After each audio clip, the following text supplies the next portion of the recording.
Okay, so when you have two binomial factors, or two polynomials with monomials on the outside, however you want to say it, we are going to find the GCF of these as well, and they're actually quite simple. So up here, what we did is we found what these three terms had in common and we pulled it outside of the parentheses. So what do they have in common? They have a 4, they each have a 4, and they have 4 x's. So 4x to the 4th came out. Well, if you notice in this term and this term, what do they have in common? They have the x minus 9 in common. So you would pull that out to the front, and then you would put what you have left, which is the 5x plus 14. And that one is done.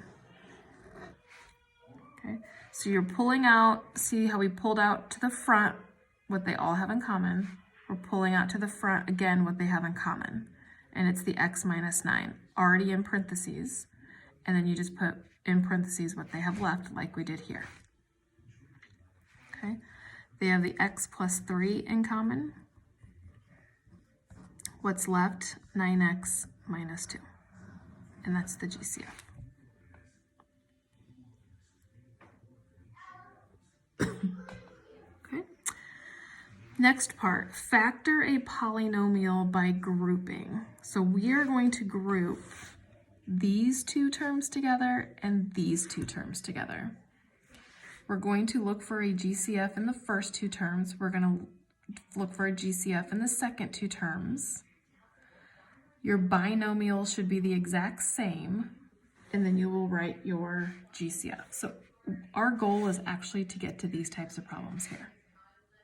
Okay, so we're going to pull something out, leave a binomial, pull something out of the next one, leave a binomial. You want your binomials to match, and then you'll write your GCF. So what do these have in common here? They have x squared in common. That's it. They don't have, there's not a, excuse me, there's not a whole number in this one, so they don't have a whole number in common. And the most amount of x's they have in common is x squared. So in parentheses, how do I get to x to the third? You need one more x. How do I get to 4x squared? Well, I already have the x squared, I just need the plus 4. Okay. In these two, what am I going to pull out? What do they have in common? Well, they don't both have an x, so I can't use the x. But the 7 and the 28, I can pull out a 7, because 7 can go into 7 and 7 can go into 28. What do I have left? Well, I need 7x, so I need the x, and I need 28, so I need the 4. Again, you want these binomials to match. Once they match, you can now do the GCF, where you put the x plus 4 first and the x squared plus 7 next.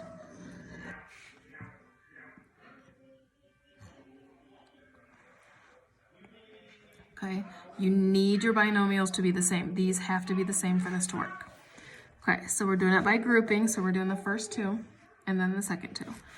So 2 and 10, what do they have in common? They have a 2 in common. x2 and x, what do they have in common? 1x. So I need 2x squared. I have 2x, so I just need one more x. I need negative 10x, and I have 2x, so I need a negative 5. Because 2x times negative 5 is negative 10x. Okay. What does the negative 9 and the 45 have in common? Well, 9 can go into both of those. So we'll do 9 there. Okay. I need a x. Oh, sorry, I need a negative 9x, and I only have negative 9, so that means I need an x. And I need a positive 45. What do you multiply by a negative 9 to get a positive 45? That would be a negative 5.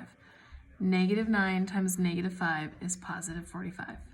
Again, you want these two to match, because then you pull out what they have in common first, and then you put what's left next, and then that's your final answer.